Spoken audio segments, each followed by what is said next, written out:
10월 16일 목요일 경건의 시간을 시작하겠습니다. 기도하겠습니다. 저희 모든 마음과 생각을 감찰하신 하나님, 오늘도 저희에게 새날과 함께 귀한 말씀 앞에 설 수 있는 은혜를 허락하시니 감사합니다. 성령님께서 저희의 마음을 정결하게 하시고 생각과 시선을 주님께만 집중하게 하옵소서. 또한 말씀의 깊은 의미를 깨닫게 하시고 그 진리가 저희 삶에 회개와 결단으로 이어지도록 인도하여 주옵소서. 저희가 이 묵상의 시간을 통해 주님과 깊은 교제를 누리게 하시고 주님께서 허락하신 구원의 기회를 굳건히 붙잡고 순종할 힘을 얻는 복된 시간이 되게 하여 주옵소서. 예수님의 이름으로 기도드립니다. 아멘. 사도행전 24장 22절부터 27절까지의 말씀을 보겠습니다. 같이 읽습니다. 벨릭스는 그 도와 관련된 일을 자세히 알고 있었으므로 천부장 루시아가 내려오거든 당신들의 소송을 처리하겠소 하고 말하고서 신문을 연기하였다. 그리고 백부장에게 명령하여 바울을 지키되 그에게 자유를 주고 그의 친지들이 돌보아 주는 것을 막지 말라고 하였다. 며칠 뒤에 벨릭스가 유대 여자인 자기 아내 두루실라와 함께 와서 바울을 불러내어 그리스도 예수를 믿는 믿음에 관하여 바울이 설명하는 것을 들었다. 바울이 정의와 절제와 장차 올 심판에 관해서 말할 때에 벨릭스는 두려워서 이제 그만하면 되었으니 가시오. 기회가 있으면 다시 당신을 부르겠소 하고 말하였다. 동시에 그는 바울에게서 돈을 받을까 하고 은근히 바랐다. 그래서 그는 바울을 자주 불러내어 이야기를 나누었다. 2해가 지난 뒤에 보르기오 베스도가 벨릭스의 후임으로 직책을 맡게 되었다. 그런데 벨릭스는 유대 사람의 환심을 사고자 하여 바울을 가두어 둔 채로 내버려 두었다. 아멘. 바울의 변론을 들은 총독 벨릭스는 판결을 즉시 내리지 않고 재판을 연기합니다. 그는 기독교 신앙, 즉 그 도와 관련된 일을 이미 자세히 알고 있었으므로 바울의 무죄와 유대인 고발의 부당성을 충분히 파악하고 있었습니다. 그럼에도 불구하고 그는 유대인들의 소유를 두려워했기 때문에 섣불리 바울을 석방하지 못했습니다. 그는 천부장 루시아가 내려오면 처리하겠다는 명분을 내세워 판결을 미루었습니다. 그러나 벨릭스는 바울의 무죄를 확신했기에 백부장에게 명령하여 바울을 계속 지키되 그에게 자유를 주고 그의 친지들이 돌보아 주는 것을 막지 말라고 지시합니다.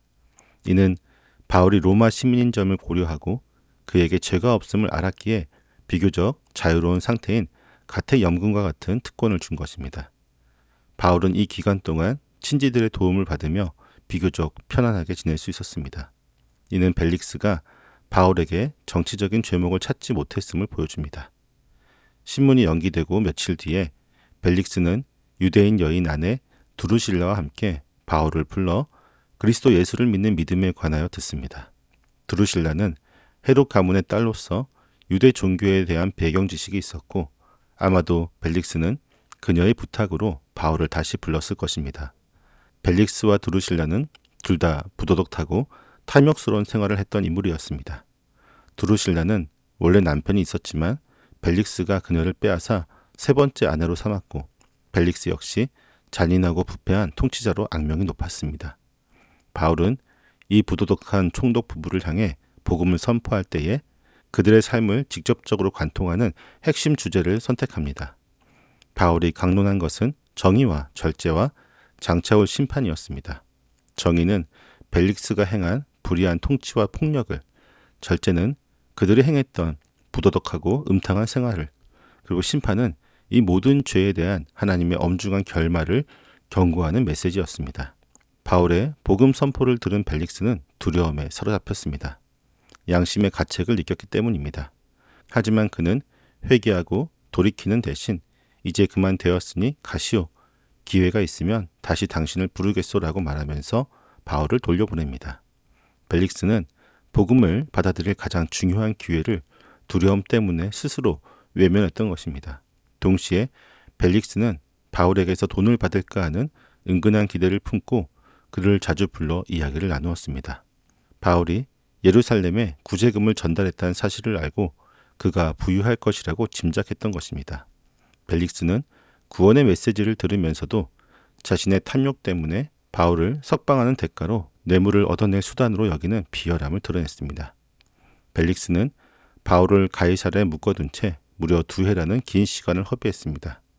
이 인연은 벨릭스에게 회개하고 바울을 통해 더 많은 진리를 배울 수 있는 충분한 기회였지만 그는 결국 자신의 정치적인 생명과 탐욕을 우선했습니다. 2해가 지난 뒤에 보르기오 베스도가 벨릭스의 후임으로 직책을 맡게 되었을 때 벨릭스는 유대 사람들의 환심을 사고자 하여 바울에게 아무런 판결도 내리지 않은 채 가두어 두고 내버려 두었습니다. 벨릭스는 자신의 임기가 끝난 이후 유대인들의 고소로 인해 처벌을 받게 될 것을 두려워했기에 바울을 희생시켜 그들의 분노를 잠재우려고 한 것입니다. 벨릭스는 정의보다는 정치적 이익을, 구원보다는 탐심을 선택하여 결국 복음의 기회를 잃고 역사 속에서 부패한 인물로 남는 비극적인 결말을 맞았습니다. 이로 인해 바울은 불필요하게 2년이라는 긴 시간을 더 갇혀 지내게 되었습니다. 본문은 총독 벨릭스가 사도 바울을 통해 구원의 기회를 만났지만 자신의 두려움과 탐심 때문에 그 기회를 완전히 잃어버리는 비격적인 모습을 보여줍니다. 벨릭스는 바울의 무죄를 알았지만 판결을 미루었고 복음을 들었을 때 죄책감으로 두려워했지만 회개를 미루거나 뇌물을 기대하는 탐욕을 선택했습니다. 그는 복음을 들을 기회, 정의로운 통치자가 될 기회까지 모두 잃고 말았습니다. 이 벨릭스의 모습은 우리에게도 동일하게 다가오는 영적인 경고입니다. 우리는 복음을 들었을 때 혹은 하나님의 말씀을 들었을 때 죄에 대한 두려움을 느낄 수 있습니다. 그러나 회개를 미루거나 하나님의 말씀보다 세상의 이익과 탐심을 우선하게 될 때 우리는 벨릭스처럼 구원의 가장 결정적인 기회를 잃어버릴 수 있습니다. 구원의 기회는 항상 주어지는 것이 아니며 지금 이 순간이 바로 하나님께서 우리를 부르시는 때임을 우리는 기억해야 합니다. 또한 우리는 오늘 바울이 벨릭스에게 선포했던 정의와 절제, 심판의 메시지를 우리의 삶에 적용해서 되돌아보아야 합니다. 우리는 삶 속에서 부당한 이익을 취하거나 자신의 욕망을 절제하지 못하는 탐심의 영역이 없는지 깊이 돌아보아야 합니다. 벨릭스처럼 복음을 듣고 양심의 두려움을 느꼈다면 기회가 있다면 다시 부르겠소라며 회개를 미루지 말아야 합니다. 하나님께서 지금 주시는 회개의 기회는 가장 소중한 은혜이며 미루는 순간 그 기회는 사라지고 탐욕과 불의가 그 자리를 채우게 될 것입니다. 우리는 일상의 모든 선택에서 정의를 행하고 욕망을 절제하며 장차올 심판을 기억해야 합니다. 그리스도를 믿는 믿음 안에서 주저하지 말고 즉각적으로 결단해야 합니다. 지금 이 순간 하나님께로 돌아와 회개하고 의로운 길을 선택하는 자만이 구원의 문으로 들어갈 수 있음을 기억하며 받은 복음의 기회를 굳건히 붙잡고 의와 절제 속에서 살아가기를 소망합니다. 기도하겠습니다. 저희에게 복음의 기회를 베푸신 하나님, 벨릭스 총독이 두려움과 탐심 때문에 구원의 가장 결정적인 기회를 잃어버리는 비극적인 결말을 통해 저희가 회개의 기회를 붙잡아야 함을 깨닫게 하시니 감사합니다. 주님의 귀한 말씀을 받았음에도 불구하고 저희는 여전히 연약합니다. 양심의 가책과 두려움을 느끼면서도 회개와 순종을 미루었던 저희의 게으름을 용서하여 주옵소서.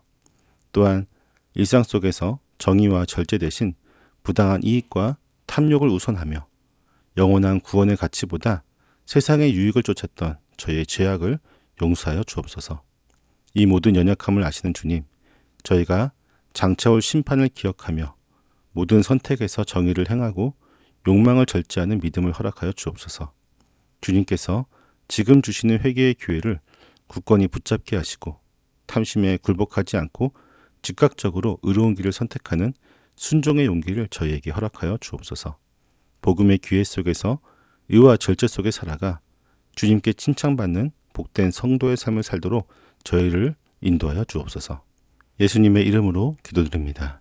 아멘.